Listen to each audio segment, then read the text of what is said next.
E aí, pessoal, ninguém vai me contar como foi a audiência?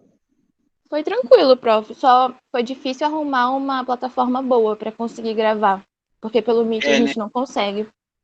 Para o Meet tem que ser um G Suite educacional.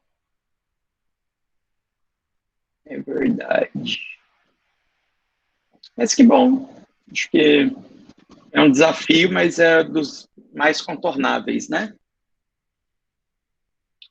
Vamos lá, Larice. Presente, professor. Peraí, a Larice, deixa eu botar aqui. Se der treta, nós destreta. Alice. Presente. Amanda Correia. Presente, professor. Amanda Gabriela. Presente. Amanda Santos. Presente, professor. Amanda Ana Vitória. Ana Vitória.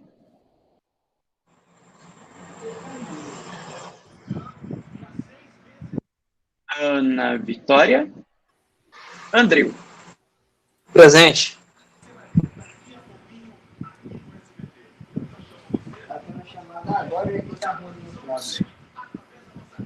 Ardiles. Presente. Betânia. Betânia. Alguém mais não ouve meu áudio, pessoal? Tá todo mundo me ouvindo, né? Que estão até me respondendo. Tá ouvindo normal. Sim, tô ouvindo. Beleza. Rayan, vê. Bom, ele não tá me ouvindo, né?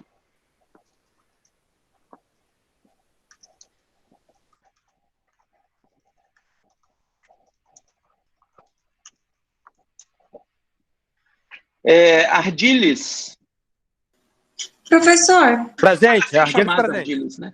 Foi mal. Oi, Tiffany. A Betânia acabou de mandar aqui no grupo pra gente que ela perdeu a conexão com a internet. Ah, tudo bem. Tá joia, obrigado. Obrigada. Brenda. Presente, professor. Presente, professor. Roberto. Presente. Carolina Elisa. Presente. Carolina Liz. Presente. Daniel Felipe. Presente, professor. Dominique. Presente. Douglas. Presente. Emanuela.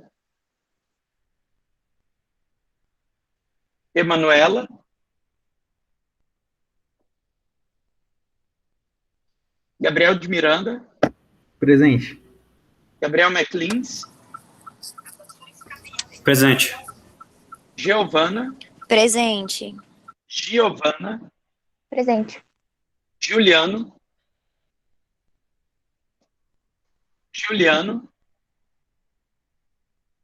Henrique.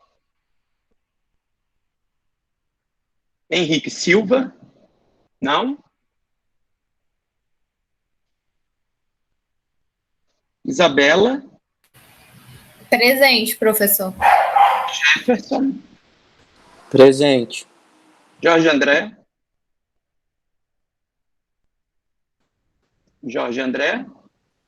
Não. Josi.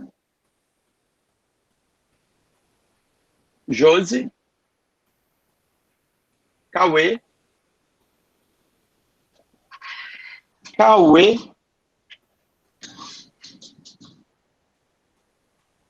Larissa.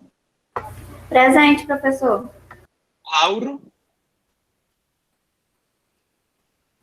Lauro.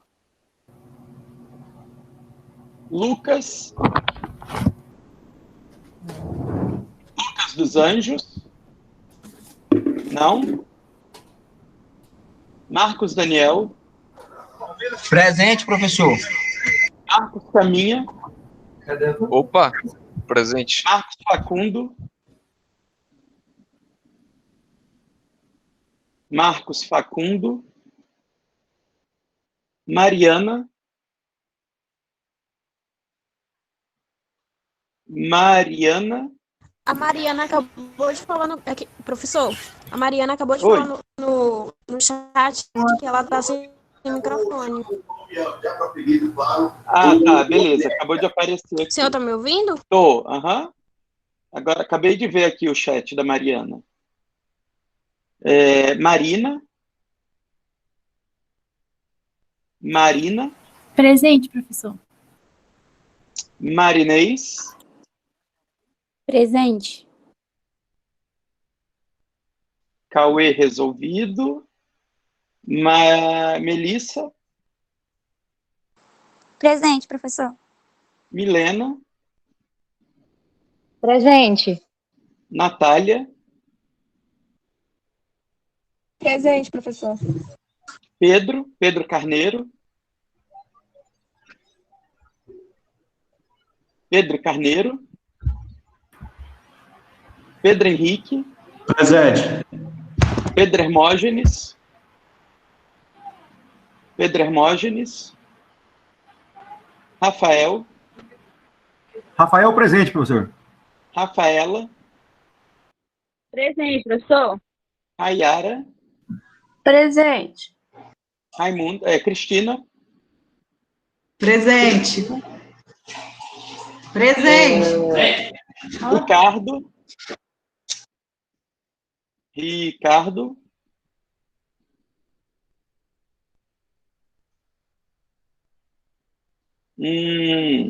Robert. Presente, professor. Tiffany. Presente. Leonardo. Presente. Revlene. Revlene. Opa, Revlene aqui, ó, pedindo para entrar. Jonas. Presente, professor. Maicon. Presente, Maicon. professor. Letícia. Presente. Volni. Presente, professor. Volni. Beleza. Nadine. Presente, professor.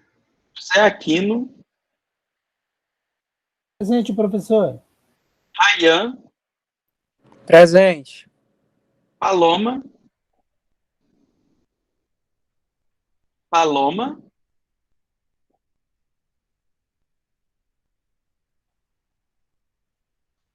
Gessé. Presente, professor. Ué. Beleza, Gessé. Teve mais gente aí. Professor Entrou, Ricardo, né? consegui ligar o microfone só agora, pelo celular. Ô, rapaz, até que enfim, hein? Antes tarde que mais tarde ainda. Tinha botado falta, não. Eu vi seu chat aqui. Fica tranquilo. Valeu. Mariana, deixa eu Agora, ver. Revelene. Só um pouquinho, deixa eu ver. Revlene entrou bem na hora que eu chamei, eu dei presença. Mariana, eu acho que eu já tinha dado presença.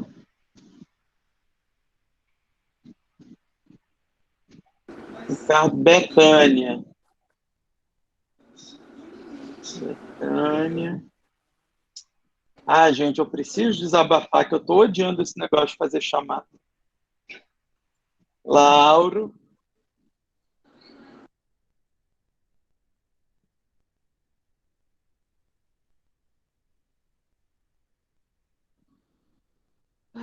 Esse aqui eu já botei. Paloma.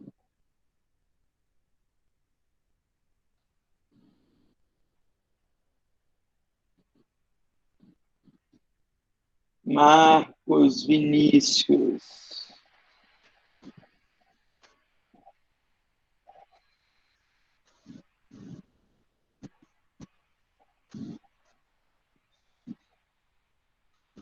Natasha. Nossa Senhora, gente.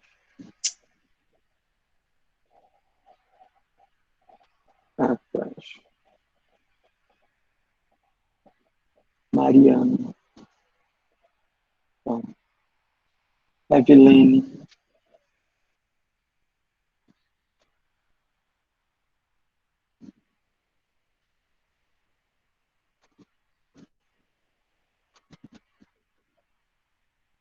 Tá.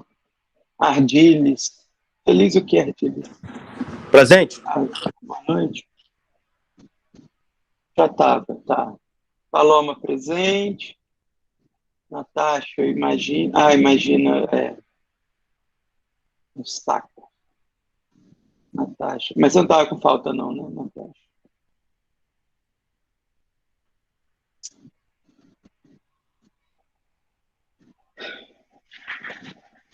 Vamos lá, né? Manda quem pode, obedece quem tem juízo, não vamos reclamar, não. Tá tudo certo. Semana que vem nossa prova, né, minha gente? Olha que maravilha.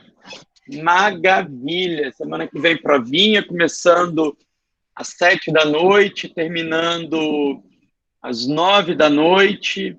8 questões objetivas de meio ponto cada, 2 questões discursivas de 1,5 cada, totalizando 7 pontos, mais 2 pontos da audiência linda que vocês apresentaram hoje, mais 1 ponto da APS, que foi prorrogada até o dia 27 por uma nova determinação institucional, e aí a gente chega no 10 que todo mundo merece. Vamos lá, o último conteúdo para a prova, então, são os pressupostos processuais. Aqui a gente vai falar, pessoal, de muita coisa que vocês já sabem lá do processo civil. E eu fico bastante tranquilo em tocar nesse assunto com vocês, porque essa matéria quem deu fui eu, então eu sei exatamente o caminho que eu guiei vocês, né? Então eu fico bem tranquilo de pegar aqui e dar uma pincelada assim, mais direta no direito processual do trabalho, né? Então, vocês devem se lembrar lá de Direito Processual Civil 1, que nós estudamos que os pressupostos processuais são divididos em pressupostos de existência, que estão lide, juiz e partes, e os seus respectivos pressupostos de desenvolvimento válido e regular do processo. Pensando aqui na ideia da imparcialidade, a gente aprendeu lá no Código de Processo Civil as causas de impedimento, né, previstas no artigo 144, e as causas de suspeição, que estão previstas no 145, ambos do Código de Processo Civil. Já estudamos competência no processo do trabalho, né, a competência material definida pelo artigo 114 da Constituição, inclusive os parágrafos que regulam a competência normativa, né, ou melhor, que instituem a competência normativa da Justiça do Trabalho, e o artigo 651 da CLT, que vai tratar para a gente da competência territorial, né? Aquelas 3 hipóteses do caput, parágrafo 1º e parágrafo 3º. Os pressupostos objetivos, né, que dizem respeito à lide, são o respeito ao devido processo legal. Alguns autores vão trazer citação válida, petição inicial apta, mas tudo isso a gente pode resumir como respeito ao devido processo legal, né? E a gente tem os pressupostos objetivos negativos de desenvolvimento válido e regular do processo, que são perempção, que aqui no processo do trabalho é bem diferente do processo civil, né? No processo civil, a gente tem a ocorrência da perempção quando o autor der causa ao arquivamento do processo por negligência durante 3 vezes seguidas, enquanto aqui na CLT, no processo do trabalho, a gente vai ter a ocorrência da perempção em 2 hipóteses. Quando o autor der causa ao arquivamento da reclamação por ter faltado à audiência trabalhista inicial, e aí eu tenho certeza de que vocês já perceberam, até para poder gravar esse trabalho, que quando se designa uma audiência trabalhista, né, uma audiência inaugural, se a parte autora falta, o processo é arquivado, né, ele é extinto, sem resolução do mérito, por força do artigo 731. E eu tenho também perempção na hipótese do 786, que ocorre quando a parte reclama verbalmente e não comparece no prazo para poder averbar, né, não comparece no prazo para reduzir a termo.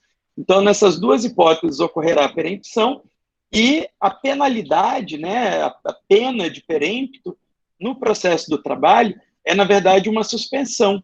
Aquele empregado fica suspenso de demandar perante a Justiça do Trabalho pelo prazo de 2 meses. A gente não tem aqui, como é no processo civil, uma perda do direito de ação. A gente tem apenas uma suspensão por 6 meses. Beleza? Os demais pressupostos objetivos negativos são idênticos ao processo civil, né? O conceito de litispendência, aí no artigo 337, parágrafos 1º a 3º, coisa julgada também no 337, parágrafo 1º, 2º e 4º, e a convenção de arbitragem, que é o único pressuposto processual objetivo negativo de desenvolvimento válido e regular do processo, que o juiz não pode conhecer de ofício, né? E agora, no processo do trabalho, além dessa questão, vai ter toda uma discussão em torno da possibilidade de se instituir uma cláusula arbitral no contrato de trabalho, né? Sabemos que coletivamente é possível a arbitragem, inclusive o Ministério Público do Trabalho tem essa incumbência decorrente da LOMP, né, a Lei Orgânica do Ministério Público, mas é bastante discutível se num dissídio individual seria possível instituir a arbitragem. Voltando aqui para os pressupostos subjetivos, eu os deixei para o final de propósito, porque eu preciso trazer umas minúcias mesmo, né, do processo do trabalho. Primeira questão importante, artigo 793 da CLT vai falar para a gente que a reclamação trabalhista do menor de 18 anos será feita por seus representantes legais, e aqui eu quero que vocês entendam que os representantes legais naturais do menor de idade são os seus pais ou tutores, né, e a gente pode aplicar o mesmo raciocínio para os demais incapazes, né? Colocar aqui, por exemplo, os casos de curadoria instituída. Então, o curador é o representante legal dos demais incapazes, né? Além dos menores. E aí, lembrando da regrinha lá do RIA, né? RIA de trás para frente, de trás para frente, de frente para trás, vai dizer para a gente que o relativamente incapaz será assistido, e o absolutamente incapaz será representado, beleza? E aí, a partir dessa segunda parte, a gente tem uma discussão quanto à constitucionalidade, que vai dizer que, na falta dos representantes legais, o menor de 18 anos vai ser defendido pela Procuradoria da Justiça do Trabalho, hoje a gente chama de Ministério Público do Trabalho, que não tem atribuição de representar a parte, né? Então, essa é a discussão que tem em torno do 793. O sindicato, esse sim, tem a função de representar os empregados, representar a categoria, e o Ministério Público Estadual, que vai trazer aquela mesma discussão referente ao MPT, ou então, por fim, um curador nomeado em juízo. Lembrando a vocês que o 477, parágrafo 3º, que trazia a obrigatoriedade de homologação do termo de rescisão do contrato de trabalho, foi revogado pela reforma trabalhista, né? Então, a gente hoje não tem mais essa obrigatoriedade. Outra peculiaridade bem importante do processo do trabalho, pessoal, é a concessão do jus postulandi.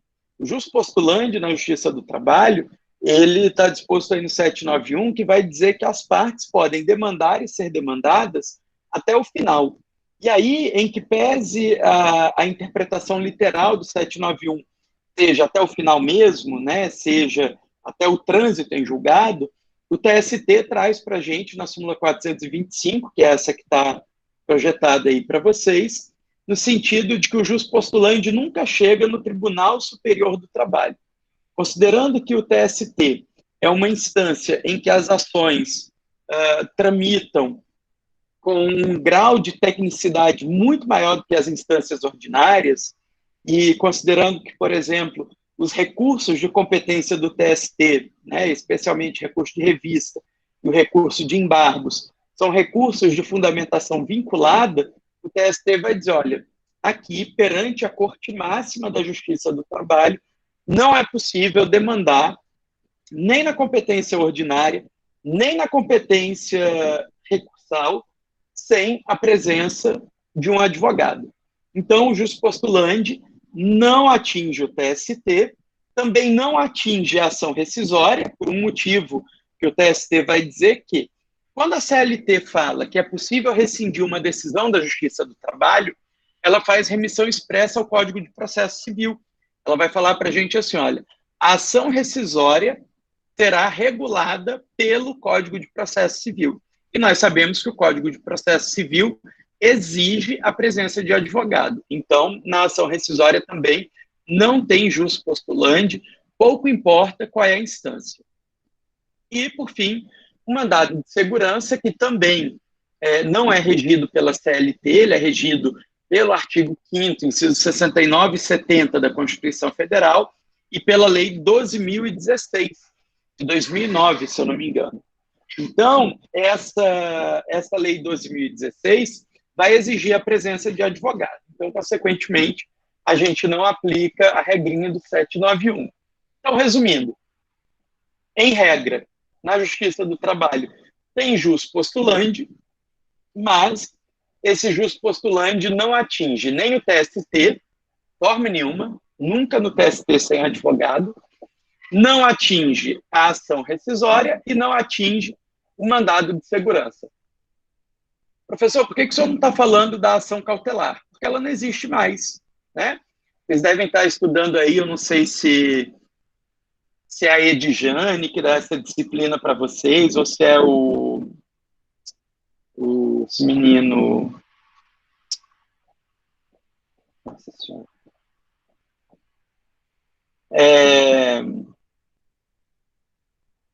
Putz. Esqueci, gente fina que só, minha gente. Professor, um autor... Áureo, professor Áureo, muito bom. Ô, Roberto, merece meu ponto. Professor Áureo, gente fina demais. Nossa, muito gente fina.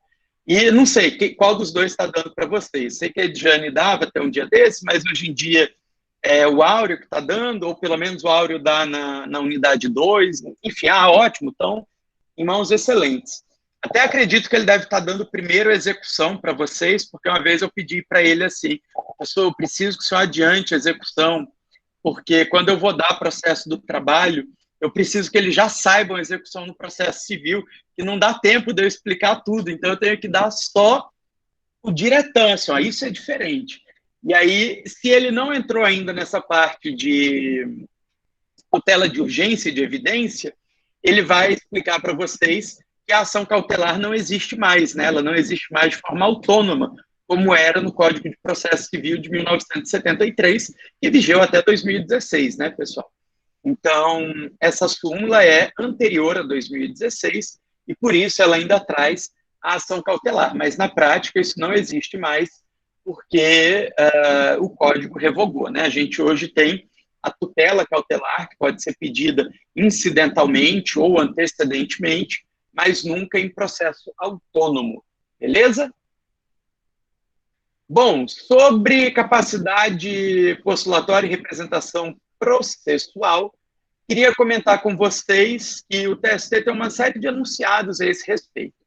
Evidentemente que a gente não pode prescindir da leitura do artigo 104 a 106 do Código de Processo Civil, que é lá onde vai falar sobre o instrumento de procuração, né? Quando nós tivemos Direito Processual Civil 1, a gente estudou, assim, né, até legal isso daí, eu me lembro de projetar a procuração para vocês e destacar assim, olha, esses poderes aqui não estão inclusos na cláusula ad judicia et extra, né, e são os poderes especiais, como é o caso de receber indactação, receber citação, transigir, reconhecer, denunciar, né, tudo isso. Então, é bom vocês darem uma olhadinha aí, 3 artiguinhos, né, pessoal, coisa rápida no Código de Processo Civil, mas vamos, então, aos enunciados do TST que nos interessam. O primeiro deles é a súmula 436, que vai falar para a gente assim, olha, juiz do trabalho não tem bola de cristal. Então, quando um procurador da Fazenda for atuar, ele tem que dizer que é procurador da Fazenda. Não basta ele colocar o número da OAB. E o TST está dizendo isso, por quê, pessoal? Quando um procurador de Estado, do município, da União, autarquias ou fundações públicas vão perante o juízo, eles não precisam apresentar procuração. E eles não precisam apresentar procuração porque os poderes do procurador da Fazenda Pública decorrem não do instrumento de mandato, decorrem de previsão legal. Se a gente for olhar lá no artigo 75 do Código de Processo Civil, a lei já diz: quem representa o Estado é o procurador de Estado, quem representa a União é o advogado da União, quem representa o município é o procurador do município ou o prefeito. Então, eu não preciso de procuração desses entes para o procurador, né? A gente diz que os poderes do procurador da Fazenda operam ex lege, decorrem da lei, beleza? Pedro, está com falha no áudio? Só o Pedro está com falha no áudio ou geral?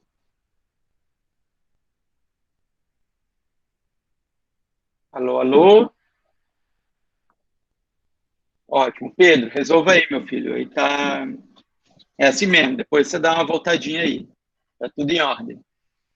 Obrigado, pessoal.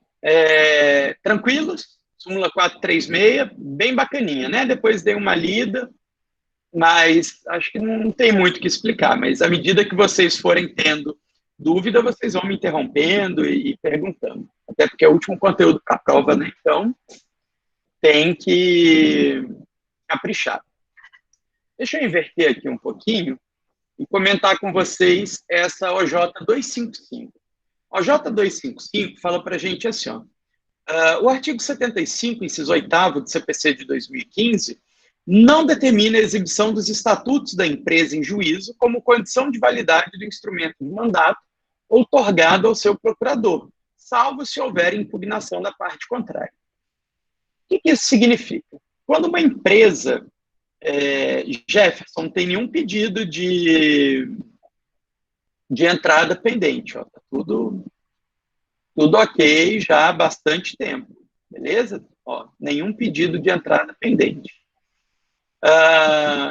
Quando uma empresa é demandada ou demanda perante a Justiça do Trabalho, é comum que ela junte o contrato social, as alterações de contrato social, a certidão de inteiro teor perante a junta comercial, mas o TST está dizendo para a gente aí na OJ 255 da SBDI 1 que isso é desnecessário. Em regra, não precisa desses documentos para validar os poderes que forem outorgados para um determinado advogado. O que é imprescindível é que a procuração indique precisamente quem é a pessoa jurídica que está sendo representada e quem é a pessoa física que está representando essa pessoa jurídica. Então, olha só, é inválido o instrumento de mandato firmado em nome de pessoa jurídica que não contenha, pelo menos, o nome do outorgante e do signatário da procuração, pois esses dados constituem elementos que os individualizam. O que o TST quer dizer? A pessoa física, quando vai passar poderes para um advogado, ela é, ao mesmo tempo, a outorgante e a signatária, porque ela própria assina a procuração, coisa que não ocorre com a pessoa jurídica, né? A pessoa jurídica, a gente sabe, é uma ficção, ela não existe, então alguém assina por ela, né? Então eu tenho uma determinada pessoa jurídica e outra pessoa signatária. Só que este signatário tem que ter poderes para representar aquele outorgante, que é a pessoa jurídica. Por isso, ambos devem estar bem individualizados na procuração, beleza?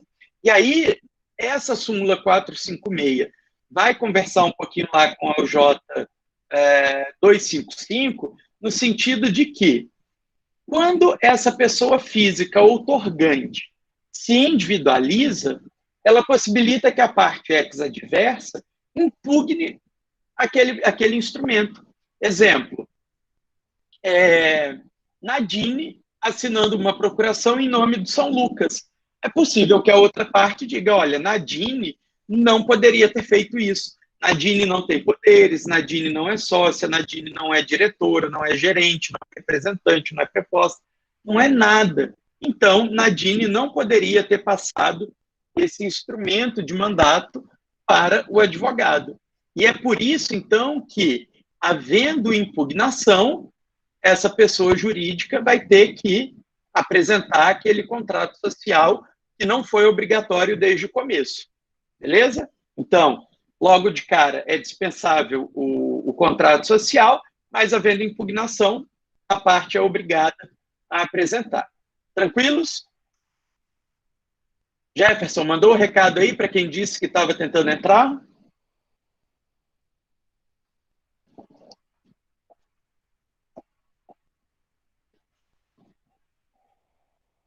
Beleza, Jefferson, obrigado. Olha só, pessoal, mandato tácito e mandato apudiacta. 2 institutos, assim, bem marcantes do processo do trabalho, né? 2 institutos que a gente não verifica, por exemplo, a doutrina do direito processual civil comentar a respeito, né? É bem verdade que o mandato apudiacta, eu penso, pode estar presente em qualquer ramo do direito processual, mas o mandato tácito é bem discutível, né? Mas vamos entender essas 2 figuras. Eu posso ter um mandato expresso ou um mandato tácito. O mandato expresso é aquele em que, naturalmente, a parte outorgante expressa o seu desejo de outorgar poderes para aquele advogado, enquanto o tácito vai decorrer da conduta. E a gente já vai entender melhor o tácito. Mas o expresso pode se materializar de 2 formas. Ele pode se materializar por meio de uma procuração, que a gente vai chamar de instrumento de mandato, uma página autônoma, né, uma página específica do processo, onde vai ter lá a descrição do outorgante, do outorgado, quais são os poderes e a assinatura. Ou a gente pode ter mandato expresso apudiacta.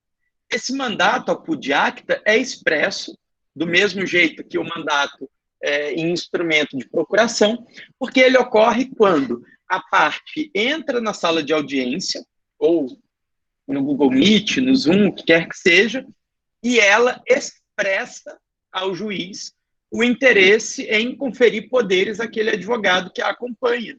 Então, veja, a única diferença do apudiacta para o outro expresso que se materializa em um instrumento de procuração é que, no apudiacta, os poderes vão estar registrados na ata de audiência, enquanto o outro vai estar registrado em uma procuração. Tudo que um instrumento de procuração pode fazer, o mandato apudiacta também pode fazer, porque ambos são formas de outorga de mandato expresso, beleza? Tanto a procuração quanto o mandato apudiacta são formas de outorga de poderes expressos. Por outro lado, o mandato tácito não tem essa expressão da vontade de forma literal, verbal, né? A gente tem uma coisa que decorre simplesmente da conduta. Então, o que é esse mandato tácito? A juntada da ata de audiência em que consignada a presença do advogado, desde que esse não estivesse atuando com mandato expresso, torna dispensável a procuração deste, porque demonstrada a existência de mandato tácito. Professor, mas como assim a juntada da ata de audiência? Lá na ata de audiência veio a indicação: presentes na sala, reclamante e advogado, reclamado, advogado.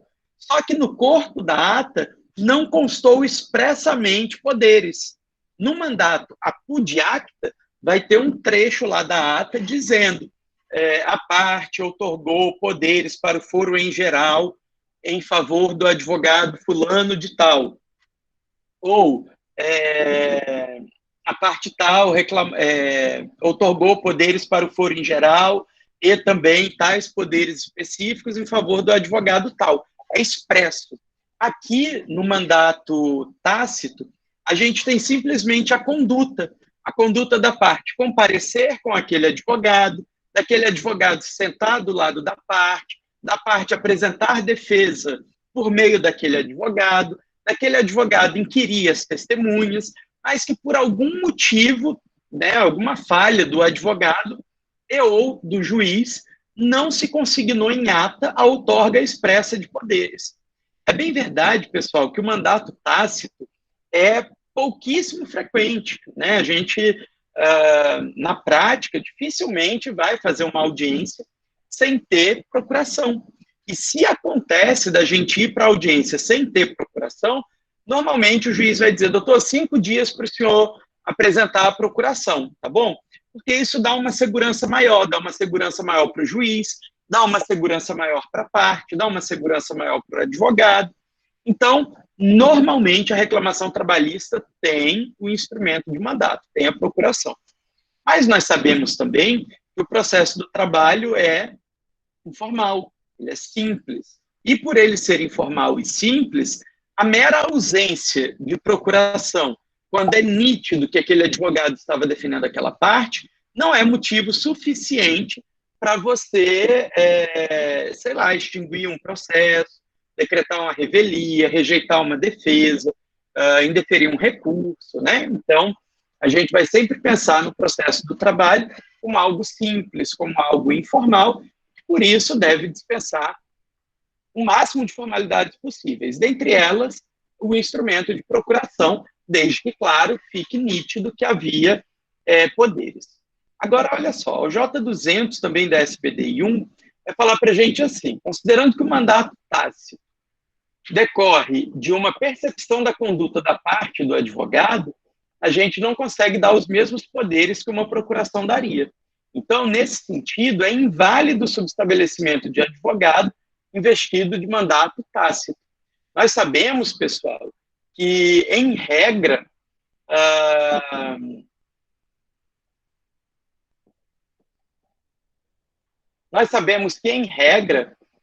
quando a procuração é silente, né, quando a procuração não veda, é possível subestabelecer. E aí eu quero lembrar com vocês aqueles conceitos de subestabelecimento com reserva e subestabelecimento sem reserva.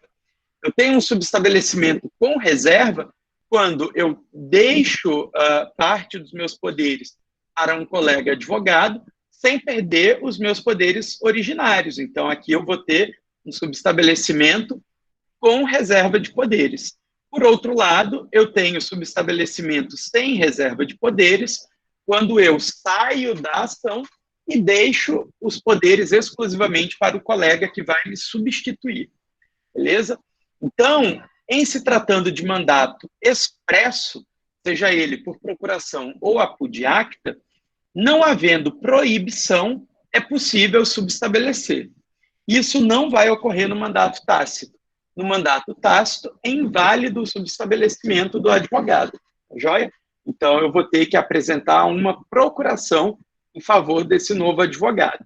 E é interessante lembrar também que o TST já nos dizia, e hoje o Código de Processo Civil também diz, que a juntada de nova procuração aos autos, sem ressalva de poderes conferidos ao antigo patrono, implica revogação tácita do mandato anterior.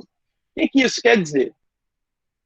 Entrei no processo, o processo era acompanhado pelo GCE. Entrei no processo, apresentei nova procuração, mas não fiz nenhuma ressalva na minha peça, né? Então, o GCE vai sair e eu vou ficar sozinho. Como é que seria essa ressalva? Eu poderia fazer uma petiçãozinha informando para o juiz, olha, excelentíssimo senhor, doutor juiz do trabalho, de tal vara do trabalho.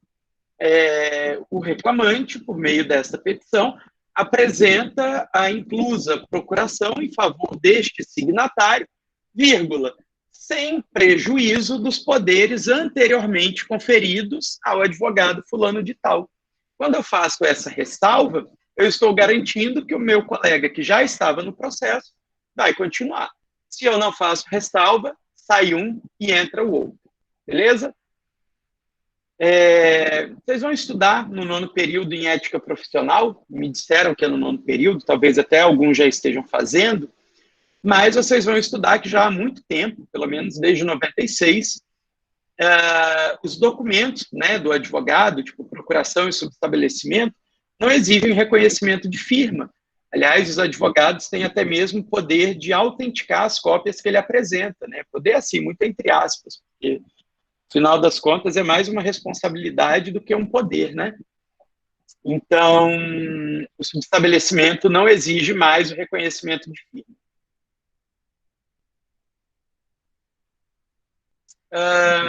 OJ 371 fala para a gente que a falta de data no subestabelecimento não significa uma irregularidade de representação. A gente não pode aplicar diretamente o artigo 654, parágrafo 1º do Código Civil, que exige a data no instrumento de mandato e de subestabelecimento, mas aqui a gente tem, além de ser um processo mais simples e informal do que o processo civil e o próprio direito civil, especialmente, a gente tem que entender que o instrumento, né, de poderes, seja a procuração ou subestabelecimento processuais, são regidos pelo Código de Processo Civil, que não exige essa formalidade da data. Então, eu vou considerar como data do subestabelecimento a data em que ele foi juntada aos autos. Tranquilos? Temos ainda a OJ 374, que vai falar para a gente que é regular a representação do subscritor do agravo de instrumento ou de recurso de revista, que detém mandato com poderes de representação limitados ao âmbito do TRT, pois, embora a apreciação desse recurso seja realizada pelo TST, a sua interposição é ato praticado perante o TRT, circunstância que legitima a atuação do advogado no feito. Vamos supor, por exemplo, pessoal, que o Banco Bradesco me contrate para representá-lo no âmbito do estado de Rondônia. Então, ele me passa uma procuração limitando a minha atuação territorial. A gente sabe que o recurso de revista é julgado lá em Brasília, né, lá pelo TST. E lá em Brasília, o escritório que defende o Bradesco é o escritório do Andrei Cavalcante, por exemplo. Então, lá é um outro advogado, um outro escritório. No entanto, como esse recurso de revista, apesar de ser julgado lá, vai ser interposto aqui, evidentemente, o meu instrumento de mandato é válido, porque o ato é praticado aqui e aqui eu tenho poderes.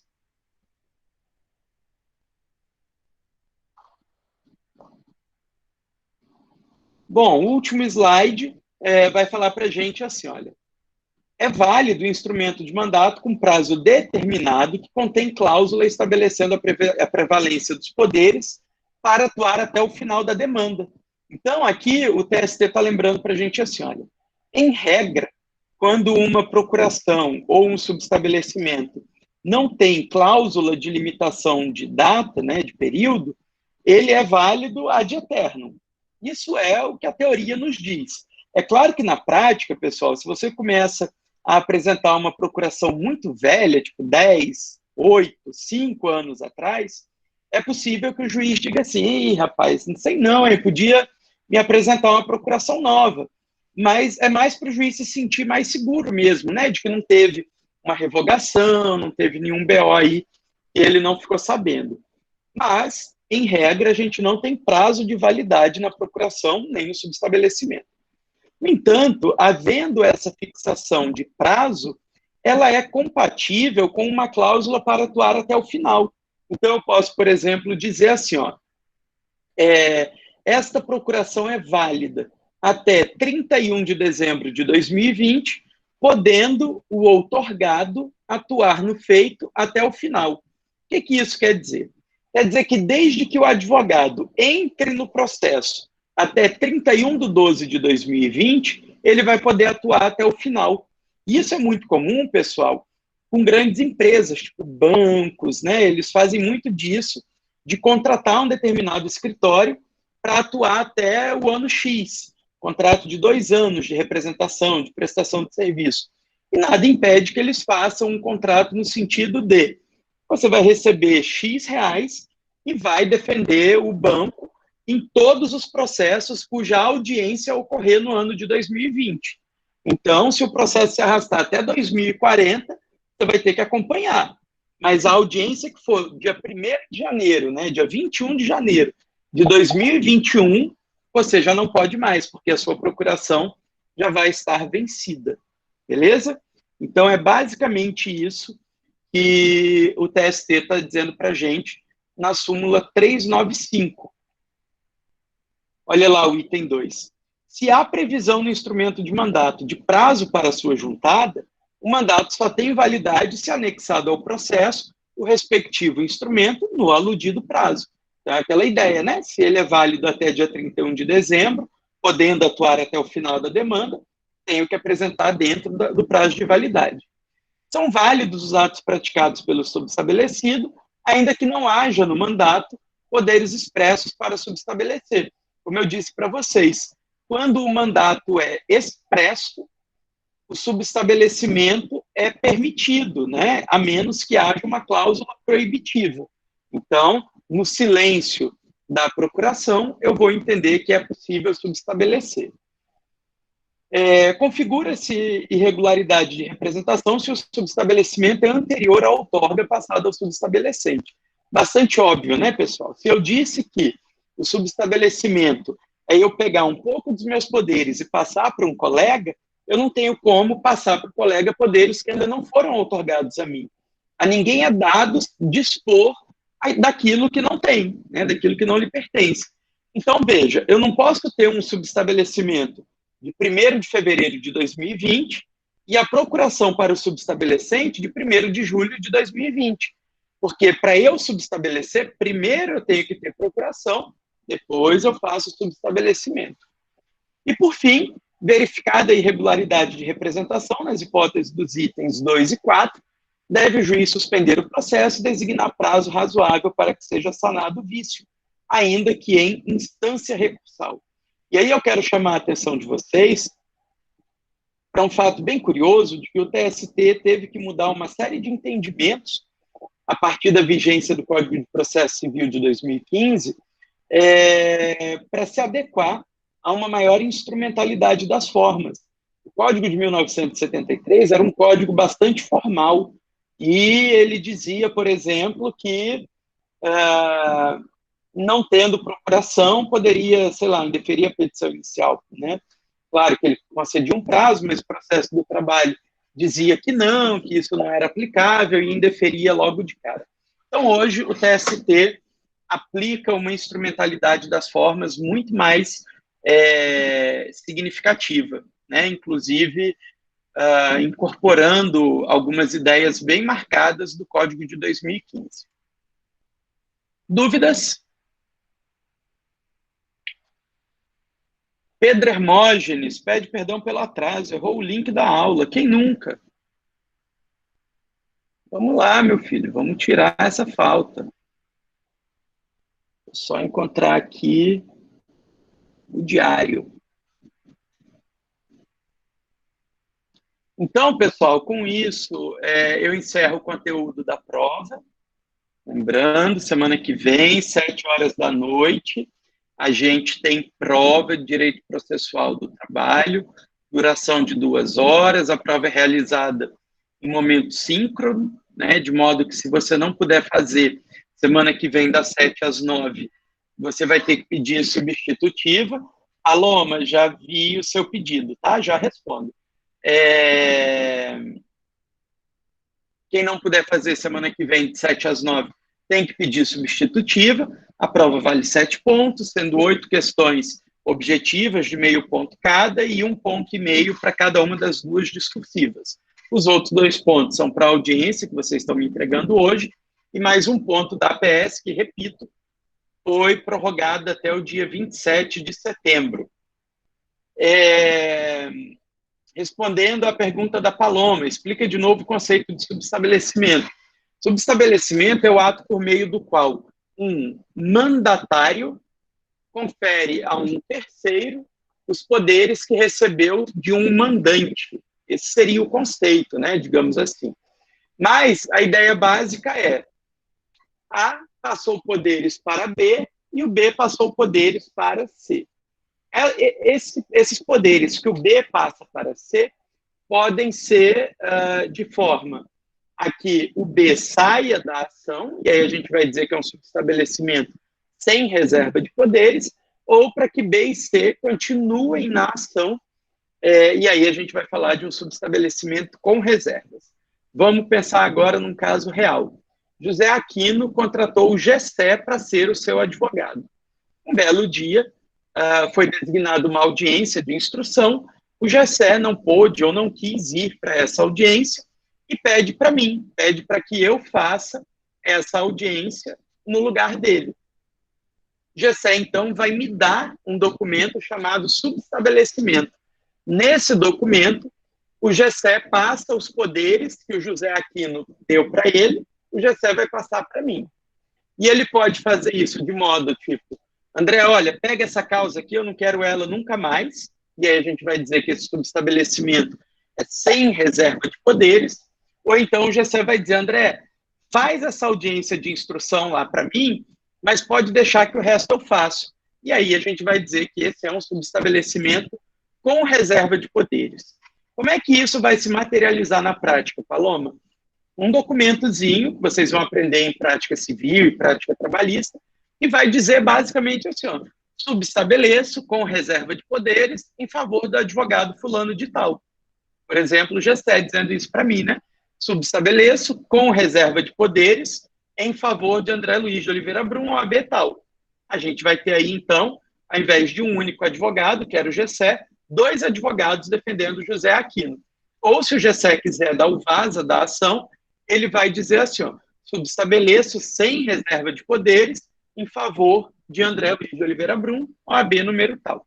Super frequente isso acontecer. Ficou claro, Paloma?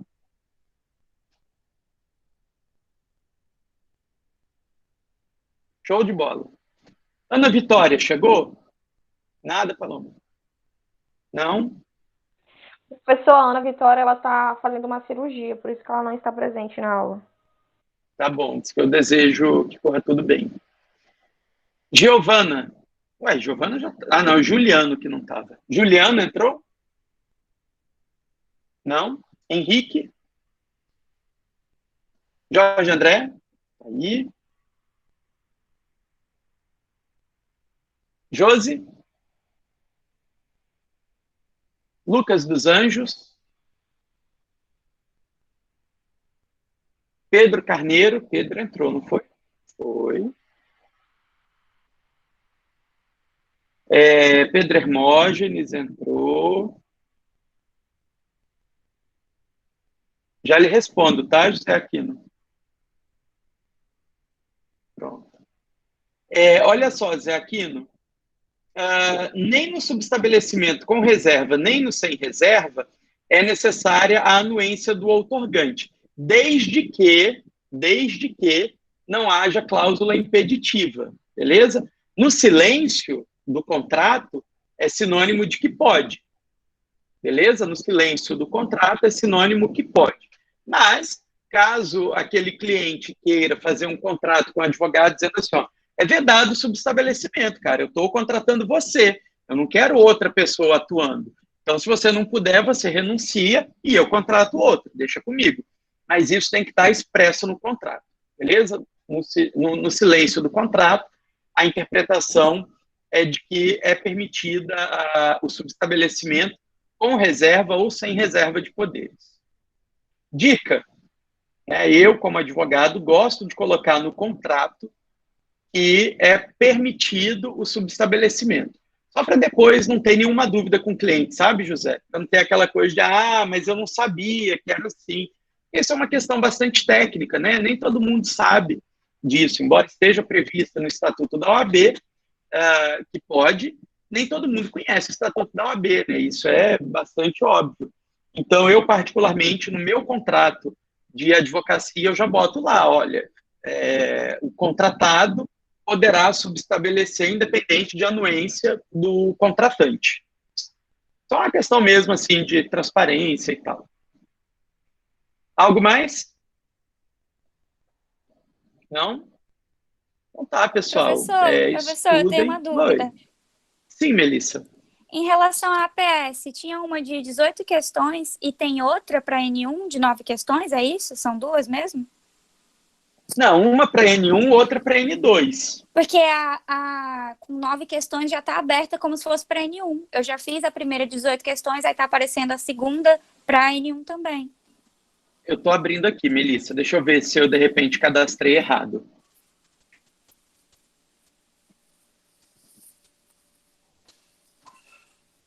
Oitavo período noturno. Processo do trabalho na N1. É um micro desafio. De 18 questões, você consegue olhar pelo token aí, final 95? Eu tô com o Blue aberto aqui. Pode ser que tenha aparecido errado. Peraí, Não, é que no Blue não aparece para você do mesmo jeito. É que eu abro por outro sistema aqui, peraí. Mas no caso, só para confirmar, então era só essa de 18 questões mesmo na N1. A próxima é para N2. É isso que eu estou tentando descobrir, se são 18 questões. É porque eu acesso a APS por um sistema que vocês não usam. Oi, Jefferson. Eu acho que a Melissa confundiu a matéria. É de sucessões que a gente está com esse problema. Então, para mim apareceu a mesma coisa nessa de trabalho também, por isso que eu tô perguntando. Eu vi falando A de sucessões trabalho do dele grupo. tá pro dia 30 do 11. Vamos Tá. conferir Eu acho aqui. Eu Vocês... acho que é porque mudou a data, por isso que apareceu de novo para mim, porque eu recebi a notificação. Eu já tinha feito, mas apareceu para mim para ser feita uma nova APS. Então é isso. sim, de fato eu mudei a data e deve ter chegado e-mail mesmo. Tá, então foi Mas isso. deixa eu só tirar, né, a dúvida aqui, que de repente vai aqui. Melissa, essa é a visualização que tem que aparecer aí para você. Vamos ver. A PS da N1, que é debater o procedimento sumaríssimo, cujo prazo é dia 27, e a APS da N2, que é sobre os recursos e efeitos, cuja data eu não me lembro agora, deixa eu ver. Sem prazo de entrega? É porque daí vocês têm que fazer um novo login, né? Que é o que vai levar para o Amobile. Tá certo, professor, foi só a notificação mesmo. Então tá bom. Qualquer coisa, estamos aí. Ainda bem que eu já fiz a minha. Ai. Olha aí, rapaz, já tá livre. Let it go, let it go. Fechou, então, pessoal. Aí, Zé Aquino está dizendo para a gente que é para o dia 30 de novembro. Espero que ninguém me mande mudar essa data, que eu fiquei bem puto com esse negócio de mandarem eu mudar a data e depois mandar mudar de novo. É isso, pessoal. Estudem, viu? Semana que vem temos prova. Tentem entrar no horário correto, né? Eu vou enviar um link para a gente poder ter esse diálogo mais próximo, né? Se der algum problema, mas não há de ter. E é isso. Qualquer coisa, me chamem aí pelos meios todos que nós temos, né, de conexão. Certo? Um abraço, se cuidem, fiquem com Deus. Valeu, professor. Boa noite. Alô! Boa noite, professor. Espero que a prova